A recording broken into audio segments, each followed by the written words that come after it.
Hola, hola, bienvenue sur ma chaîne Madrid Galaxy. Aujourd'hui, on parle du match, la troisième journée de Champions League. C'était Braga contre Real Madrid. Résultat, Braga 1, Real Madrid 2. Heureusement qu'on a gagné. Vraiment, heureusement qu'on a gagné. Match vraiment compliqué face à ces Portugais. Ils étaient chauds, ils sont chauds en attaque. Ils sont pétés en défense, mais ils sont très bons en attaque. Ils sont très bons en attaque. Donc, on prend les 3 points, on prend la victoire. 3 victoires en 3 matchs, 9 points. Si on gagne, je crois, la prochaine journée de Champions, ça fera qu'on va être qualifié. Pas obligé première position, mais en tout cas, on sera qualifié avec 12 points. Donc, et en plus, le quatrième match, ce sera contre Braga au Bernabéu. Donc, je pense que ça devrait le faire. Mais vraiment, très, très bon, cette équipe portugaise, aujourd'hui, vraiment, qui ont posé énormément de problèmes au Real Madrid. On va pas se mentir. Waouh, c'était chaud. C'était chaud. Même si je crois qu'on a eu plus de tirs à la fin du match et tout ça, avec quelques arrêts de Kepa, qui, pour une fois, a fait 2 petits arrêts, quand même pas mal du tout. Mais vraiment, match compliqué contre une équipe vraiment pas terrible non plus. L'autre jour, on disait pareil, on jouait contre Sevilla. Sevilla, c'est vrai, c'est le nom et tout ça, mais ils étaient pas bons. En tout cas, au niveau du classement de la Liga. Et Braga, c'est pas un truc de fou non plus, même si je crois qu'ils étaient sur une série de 5 victoires de suite.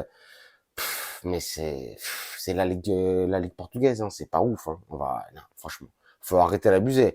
Donc aujourd'hui, des points positifs, mais surtout de grosses inquiétudes, de grosses inquiétudes. Aujourd'hui, je vais pas taper sur Kepa parce que j'ai pas envie. Mais la défense, aujourd'hui, j'ai vraiment un petit peu plus compris pourquoi Carleto, pourquoi Ancelotti. Ah ouais, il met Camavinga dans les gros matchs sur ce latéral gauche. Ah ouais, aujourd'hui on a vu Fran Garcia. Pas terrible du tout, pas terrible du tout. Après, Mendy est rentré en deuxième mi-temps, enfin à la fin de la deuxième mi-temps. Pas terrible du tout, on comprend. Franchement, je commence à comprendre un petit peu les choix de Ancelotti sur ce latéral gauche. La défense, on va pas trop en parler, même si aujourd'hui Carvajal a pas été fou, Je l'ai senti fatigué et je sens que prochainement, là aussi, on peut s'inquiéter. Carvajal, il peut plus jouer tous les matchs de la saison. C'est pas possible. Il va se blesser, il va être trop fatigué, il va nous faire de la merde. Non, on est obligé de parler sérieusement quand même. Aujourd'hui, Rudiger pas mal, Nacho. J'ai pas du tout kiffé aujourd'hui Nacho. Je l'ai trouvé très fébrile, qui donnait pas énormément de confiance quand on le voyait jouer aujourd'hui. Mais bon. Et puis il y a eu aussi la ligne des 3 aujourd'hui au milieu. Ça, c'est ce dont j'ai envie de parler aujourd'hui. Aujourd'hui, on avait Modric à gauche, Valverde à droite et Cama Eduardo Missile Camavinga au milieu. Aujourd'hui, Modric, mon Lukita, vous savez que je l'aime, mais aujourd'hui, il n'a pas été terrible, franchement. Je l'ai vu rater pas mal de choses, je l'ai pas vu très à son aise, donc je vais pas lui taper dessus, c'est mon Lukita. Donc, on dégage. Carvajal, j'allais dire. Valverde. Valverde aujourd'hui, même si c'est vrai qu'il est bon dans ses percées, quand il se lâche sur ce côté droit pour aller chercher les centres et tout ça, aujourd'hui, je l'ai trouvé plus en dessous que en deçà. Je l'ai pas trouvé terrible, franchement. Je l'ai pas trouvé terrible.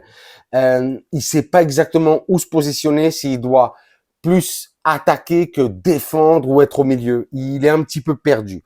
Par contre, aujourd'hui, Camavinga, pour moi, c'est le MVP du match. Il a été énormissime. Pied droit, pied gauche, la tête, les récupérations, la construction. Il sait tout faire. Il sait tout faire. Ça faisait longtemps que j'avais pas dit ça sur Camavinga. Mais je le pense tout le temps. Mais je peux pas faire toutes les vidéos sur Camavinga et magnifique et tout ça. Mais aujourd'hui, on a vu un superbe Camavinga. D'ailleurs, c'est ce qui nous fait nous poser cette question-là. Où est-ce que doit jouer vraiment Camavinga? Et Ancelotti doit avoir, ah ouais, ça va être compliqué dans sa tête, parce que en vrai, quand tu vois Camavinga, tu sais qu'il peut jouer à énormément de positions dans le 11, à part gardien bien sûr. Mais il peut jouer pratiquement partout. Mais le problème le problème avec Kamavinga, c'est qu'il joue à tellement de positions dans la saison qu'en vrai, il a même pas le temps de s'habituer à sa véritable position où est-ce qu'il devrait jouer vraiment. Et aujourd'hui, j'ai trouvé un Kamavinga énorme, justement, euh, au milieu des deux milieux, dans cette ligne de trois. Il a récupéré énormément. Vous avez vu des tacles magnifiques, des récupérations splendides, une énergie, des passes filtrées, que ce soit à Vinicius, à Bellingham, et que ce soit en passe courte, en passe en intensité, en 1-2, comme ça, des passes longues. Il est incroyable, vraiment. Kamavinga, c'est pour ça que j'aimerais voir, et j'aimerais que Carleto Ancelotti pose Kamavinga dans une vraie position cette année. Vraiment dans une vraie position. Et qu'il ne bouge plus de là. Comme ça, les autres joueurs aussi peuvent s'adapter au rôle de Kamavinga. Parce qu'aujourd'hui, même si je le répète, il peut jouer dans toutes les positions. Mais là, vraiment, aujourd'hui, et j'ai peur pour Tchouaméni. Hein. Je vous le dis vraiment, j'ai peur pour Tchouaméni. Hein, parce qu'en vrai, ça devrait être le rôle de Tchouaméni. Et en deuxième mi-temps, même, Tchouaméni est rentré. Et on l'a vu être associé en double pivot avec Kamavinga. Mais peut-être que ça peut fonctionner. Hein, mais il faudrait qu'il joue tout le temps, tous les matchs comme ça. Parce que sinon, même les coéquipiers s'y perdent. Il n'y a pas d'automatisme. Il va pas y avoir grand-chose à faire.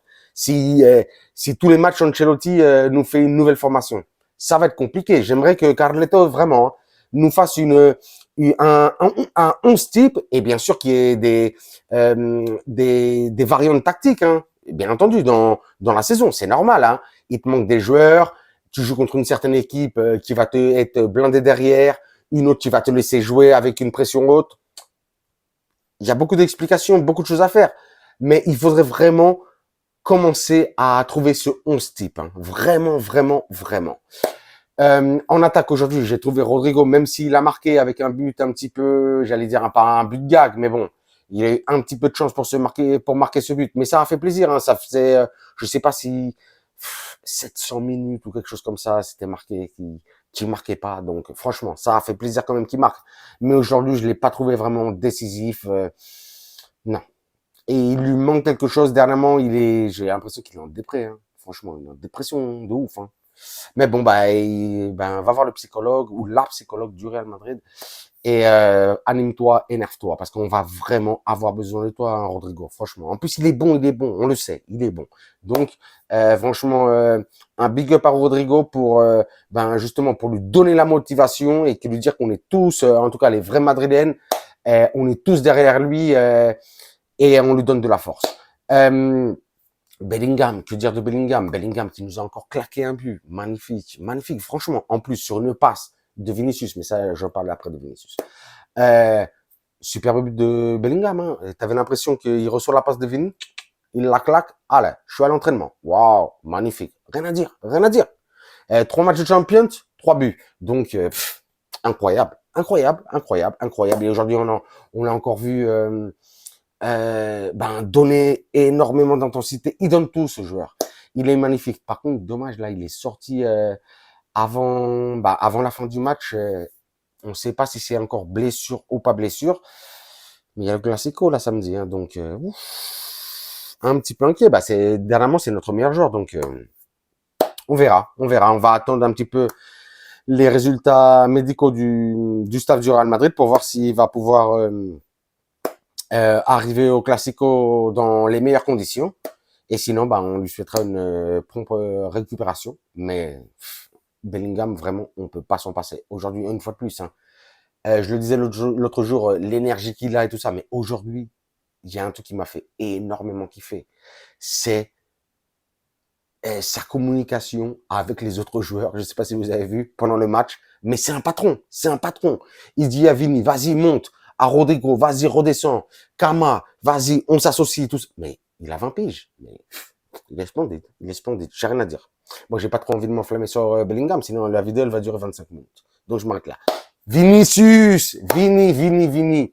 Aujourd'hui, qui aurait pu marquer. Dommage qu'il n'ait pas marqué. Vraiment, vraiment dommage. Il le méritait aujourd'hui. On voit qu'il est en train de revenir à sa meilleure forme. Donc aujourd'hui, un Vinicius aussi exceptionnel. J'ai vraiment énormément aimé son attitude. Bon, il a été égoïste à certains moments, surtout à la fin du match, hein, le 3-1, franchement, c'était marqué là, c'était marqué là. Franchement, tu faisais la passe à Lucas Vasquez. T'as un petit peu abusé, Vini. Mais bon, c'est pas grave, on te pardonne, on t'aime. Beni Benucci, vous savez. Je l'adore, franchement. Et aujourd'hui, c'est ça qui m'a fait plaisir. Je l'ai retrouvé. On l'a revu avec ses dribblings, cette énergie, ses passements de jambes, casser les lignes, casser les hanches aussi. Donc ça aussi, ça fait énormément plaisir.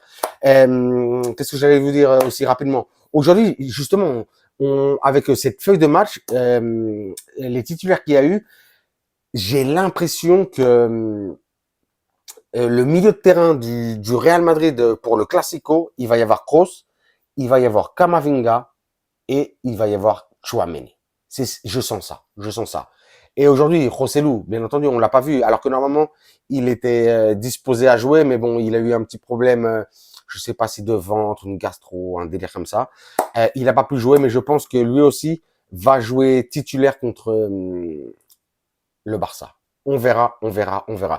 En tout cas, aujourd'hui, le plus important, c'était prendre ces 3 points. Ça fait énormément plaisir. Hein, je vous dis, comme j'ai dit au début de la vidéo, si on gagne le prochain match au Bernabeu contre Braga, on prend on prend la qualif et ça avant les 2 journées qu'il faut. Donc, ça fait énormément plaisir. Je vais m'arrêter là. Pourquoi? Parce que sinon, je vais trop m'exciter en parlant du Classico. Ah ouais, le Classico, samedi, 16h15. Soyez chaud, hein, soyez chaud. Parce qu'aujourd'hui, après ce match de Sevilla, aujourd'hui, aussi contre une équipe quand même assez faible, wow, j'ai des doutes. Mais bon, je suis du Madrid. J'ai confiance. En tout cas, c'est ce que j'espère, hein, parce que sinon, ça va cogner sévère. Sur ce, je vous dirais, comme d'habitude, hein, je vais m'arrêter là. Franchement, je vais m'arrêter là parce que sinon, je vais trop m'enflammer. Déjà, je suis super excité à l'idée du Classico. Mais bon, je vais m'arrêter. Bon, comme d'habitude, je vous dirais sur YouTube, vous vous abonnez, un commentaire, ça me fait trop plaisir. Vous avez vu, hein, je vous réponds tout le temps. Des cœurs, des likes. Vous, qu'est-ce que vous me faites? Pareil. Des commentaires, des cœurs, des likes, des pouces. Et sur ce, je vous dirais, comme d'habitude, hasta la próxima et à la Madrid.